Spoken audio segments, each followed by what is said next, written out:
If you ask me who do you want to grow up to be like the man I'm about to introduce to you, he has done a lot of things in this few years on earth, and we're truly grateful that he could speak to not only literary excellence but honoring. I know he's a farmer. He loves to farm, has a big farm somewhere in the Volta region. He is the CEO of Chamber of Bulk Oil Distributors. Ladies and gentlemen, our keynote speaker. Let's welcome our very own Mr. Senyo Hosi. Please put your hands together for him.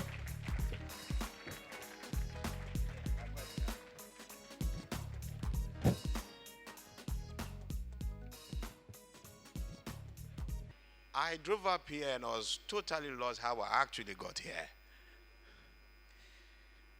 To be in the midst of you all is quite a confusing feat for me, and I would humbly plead that I borrow the words of Kofi Anyidoho in his literary piece, Elegy for the Revolution. I hope you know it. Do not look for words to trap these thoughts. So take that as a warning. President of GAO, special guest of honor, I write on the protocols observed.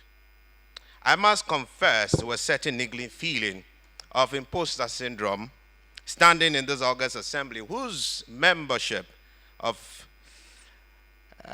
great people consists of veritable giants in the pantheon of world letters. From Mayikweyama, Kwesi Brew, through Amata Edu, Elizabeth Ohene, to Atukwe Okai, Muhammad bin Abdullah, and our two Kofis for sure, Awuno and Anyidoho. How can a mere oil lobbyist with a background in finance and economics purport to come break bread with people, the force of which, honestly, have chronicled the history, held a mirror to our collective successes, failures, upheavals, hopes, dreams, and fears. People who have literally provided vision for the universal of all conditions, the human condition. But maybe, and just maybe, this human condition is the very reason that makes it possible for me to dare stand before you today. After all, didn't our ancestors say that if a child washes his hands well, he can dine with his elders? I am still a child. From the little literature I joyfully read, it seems to me that we are all subject to this universal condition which you and our forebears have excellently captured. A woman is born, she lives, she strives, she loves, and finally dies. But it is one's reaction to this that really makes her a heroine, or a little less so. Whether we are born princes or kayaying, whether born in a palace or on the streets, the pre-named condition seems to be common to all of humanity in this wayside farm we call life. And this I borrow from the redoubtable Kofi Nyidavu Awuno. But then again, another common denominator of the human condition is excellence. A condition whose pursuit has defined mankind's adaptability and dominance over this very space we call Earth. This leads me to my giving theme for today. How should we encourage the pursuit of excellence in our works, in our writing, and universalized portrayal of the human condition in a manner which restores our spiritual elegance to move our nation back to the greatness I believe it deserves? Ladies and gentlemen, just as we have crude in my industry, so do you as writers also have crude talent and materials, a travaux préparatoire of sorts to elevate your crafts to another level when effectively nurtured and refined to tell stories, reflect on our society while acting as the guardians of truth. encouragement, and criticisms essential for the growth of our society. As anyway, I'll share a proverb. Our proverb goes this way. It says that it is on the old robes that we weave the new ones. Thus, in our quest for excellence, in our literary endeavors, we first need to look out for the old landmarks of excellence. What was excellent about us in the past that we can still distill and use to point the way to the future we so desire? I leave that to you as writers to ponder. As I reflect on the literary state of arts in our present day, I am totally at a loss as to who our contemporary Amata Edus and Elizabeth Ohinis could be. Where will we find our next renowned Anidoho? Remember, Amata Edu left to literary fame at the age of 22. 22. And I wonder whether it is possible for Ghana to produce another globally recognized literary who is 30 years or less. I look eastwards, and I got my east really right because that's the south. The sea is behind me, right? I look eastwards, however, and I see Chimamanda Ngozi Adichie keeping high the literary flame for Africa on the global stage. Yet, right here in Ghana, at the center of the world, we seem so quiet and dwarfed. What have we missed? How wrong have we been? So I simply ask, where are our writers? I'm definitely not blinded. I can see you all right here. But how visible and impactful have we been? It's a question we need to ask. When would we show the world again what we can offer? We have run the town before. We can run it again. Literary works and critiques have forever been the foundation and bedrock of our society. A lead tool for shaping, questioning the status quo and inspiring the actuation of humanity. As my auntie, the journalist and writer, who was your former or your last keynote speaker, Elizabeth Ohene, once told me, in fact, I think 3 days ago, if you are saying what we are all saying, then you have nothing to say. The piece which gets us to rethink what we are saying. The piece which effectively captures the state of our humanity. The piece which points to the path that ought to be and does so fearlessly is that piece that sets itself apart for excellence. But of what use would that be if it is resting on the west end of some dusty shelf? More like the BAM library. Times have changed, but I hardly see us as writers, as a nation, leveling and measuring up to the demands of our times. As we celebrate our writers today, 8 out of a target of 12, simply check and see who has his or her works online as ebooks, reaching the vast global marketplace through a website like Amazon. Who has taken his or her piece to the people? Few to none, I shall bet. I got a whisper that we have 2 out of the target of 12. Are we lost in our old ways of perceiving literary works as that piece of excellence reproduced on aged wood? The world today is virtual. It is visual. It is audiovisual. Chimamanda Adichie shot herself to broader fame and put Africa once again on the global literary map because she took her story to the people. She was not content to have her piece locked up in text, but ensured that at the right opportunity, she shared her 2009 classic piece, The Danger of a Single Story. And I think that was on TEDx. That went audiovisual and was shared across social media handles. I absolutely acknowledge her prior exploits with her first notable piece, The Purple Hibiscus of 2003. Social media, I must agree, Mr. Mata, is a problem, but it's also a tool to win. We need to adapt to the times. My son, who is in Form 2, is an ardent fan of literature. I am a disappointed science student, but he loves literature. I ask him which authors he's reading in school, and all I hear him say is same as what my wife read when she was in secondary school. In Ngugi Wathiongo, of course, you know what that would be, Whip Not Child, I believe. Ola Rotimi, Shakespeare, Chinua Achebe, and Wole Soyinka. These are legends by all standards, no doubt about that. But if at that early age of a Ghanaian child's life, he cannot find and read indigenous literature, who do we expect to tell our story? And when will our story ever be told? I do not deny the fact that the dilemma of a ghost and the elegy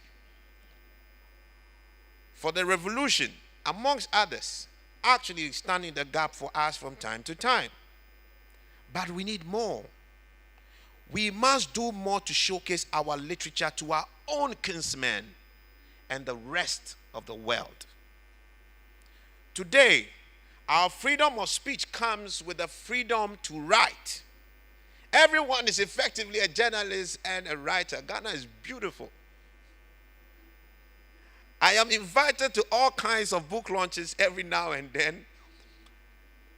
And it's not rare these days to even find people call themselves author this, author that. I honestly never knew the word author was a title prefix to carry around.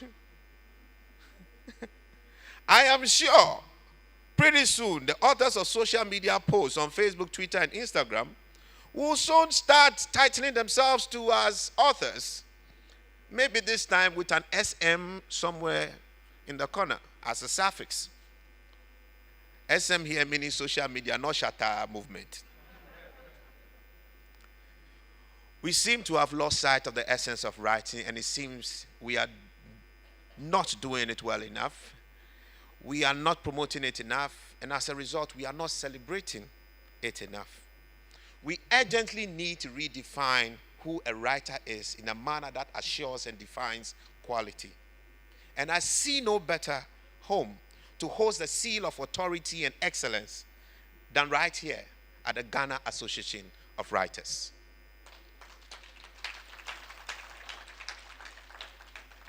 From the above, I argue the following.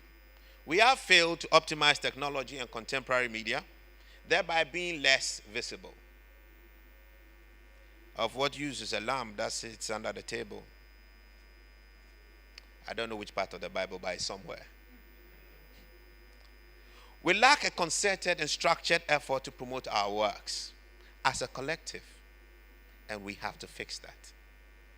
We have failed to define the standard of writing and falling short in developing systems to assure quality and unearth talent. I humbly make the following recommendations. GAO should set up an online publishing firm. I know you're trying with Adinkra Scrolls, but we need an online publishing firm. Reviewing literary works, publishing them, and liaising with various international platforms to promote Ghanaian literature in academia and to everyone.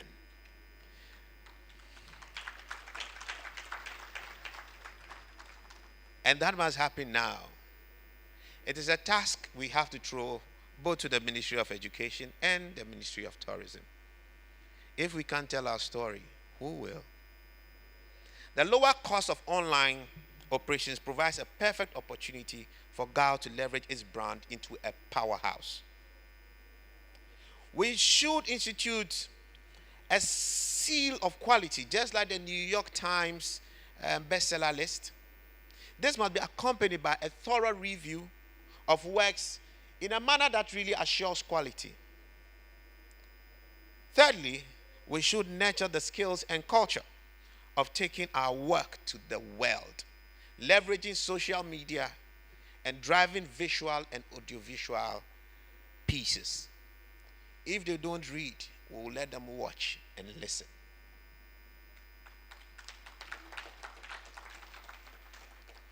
We can drive all this, and it's easier when you actually support all this with possibly a literature fund, a literature development fund.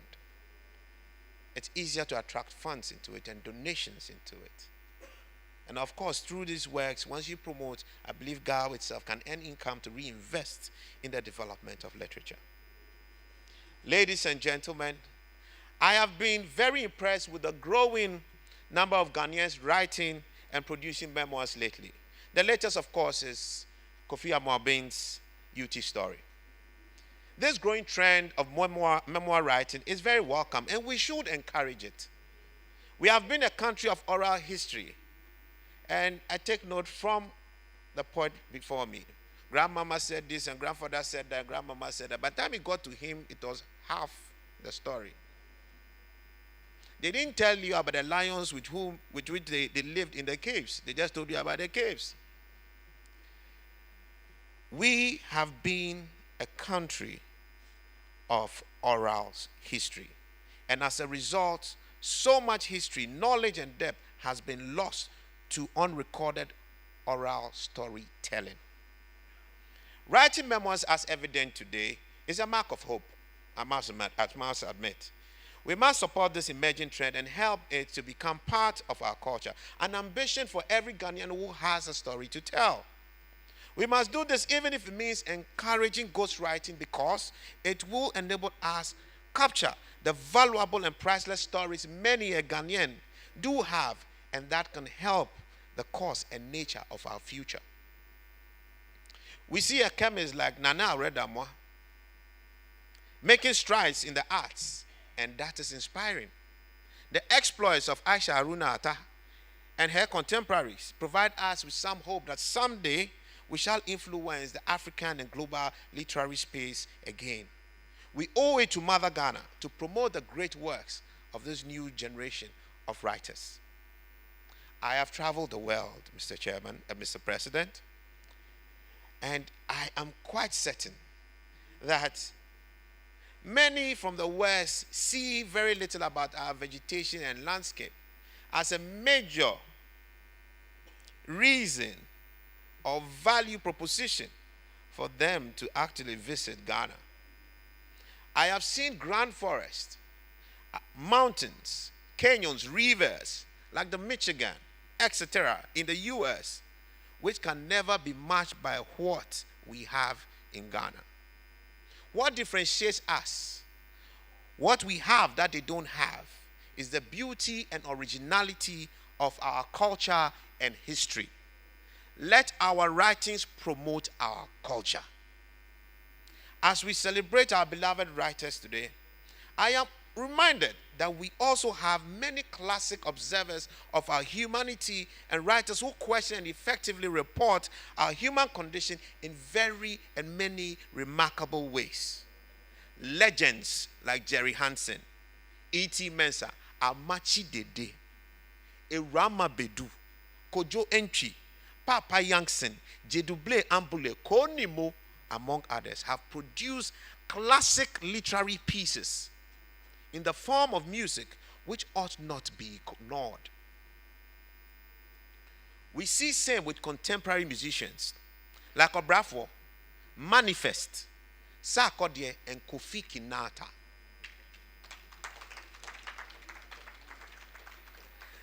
The depth of their works must be studied and celebrated, for they also awaken the consciousness of our humanity. GAO can only be better with such an association. They are part of us.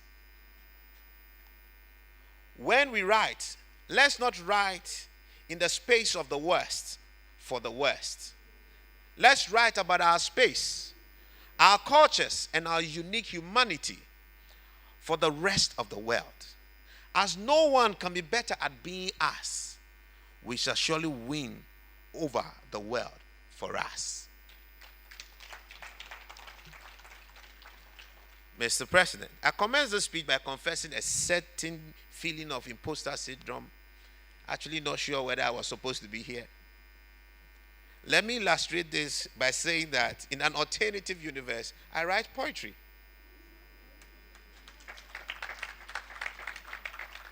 And the audacity of an Abutiateti and Klepe man, born to a Ghanaian woman, on whose soil we currently stand and sit, makes me believe that I can purport to read one of my poems before you. I'm feeling besh. It is inspired by events surrounding the murder of George Floyd and the many racial challenges faced by being us. It is an example of how poetry enables us to communicate the deepest of our human condition. And it is titled, When Shall We Breathe? May I have your permission, Mr. President? Down beneath, I can't breathe. Centuries on, I remain at reef. Deep is my grief. Forget that book. I am black and out, colored, I surely stand out, and truly don't count, pushed down to out, and nowhere to look. Forget that book. That book is just grammar. Being black ain't no drama. I am guilty until proven innocent, but he is innocent until proven guilty. Forget that book. That book is oppressor's hook. My liberty he took, justice for me a fluke, and yet it caused that book a lot to watch our back. Damn, what crime is it to be black? Forget that book. We've screamed, and yet we stack. True freedom and justice we still lack. What they offer always whack. No freedom in the land of the free. Portals blazing abuse. Rights making no use. No equality in the house of justice. What at all is this? Forget that book. My kids, they grow in fear I can no more bear. The rules for them vary, and that makes me worry. Pulled over my kids, better pray they are not their prey. Pulled over their kids, no, it's just a chat over. Human are mine, and same are his. But justice somewhat remains amiss. Tell me, where is the book? I just on air that jogging is their preserve. I jog, I'm shot, boom. Unarmed, I'm shot, boom. Asleep, I'm shot, boom. Toy gun, I'm shot, boom. Cigarettes, I'm choked, and when choked, the bloody bloke chokes as though for the slaughter I'm a goat with friends to boast. There is no book. Brutalized in slavery, oppressed in freedom. What is my wrong? My color or my person? Tell me, who is the book? We are honored to be colored. As the sun rises and sets, so shall my oppression someday set. Till then, when we know not when, we still can't breathe.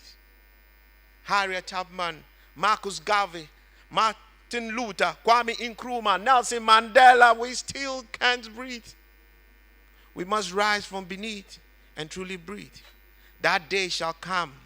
That day we shall overcome. But when? This piece are authored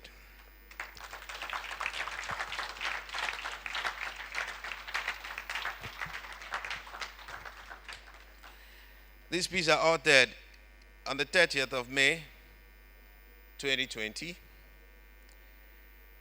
Mr. President, it's time for Gal to breathe. Breathe, Gal. Breathe. My mouth has fallen. Thank you. Ladies and gentlemen, if it is okay, standing ovation. That's our keynote speaker. Oh, let that play.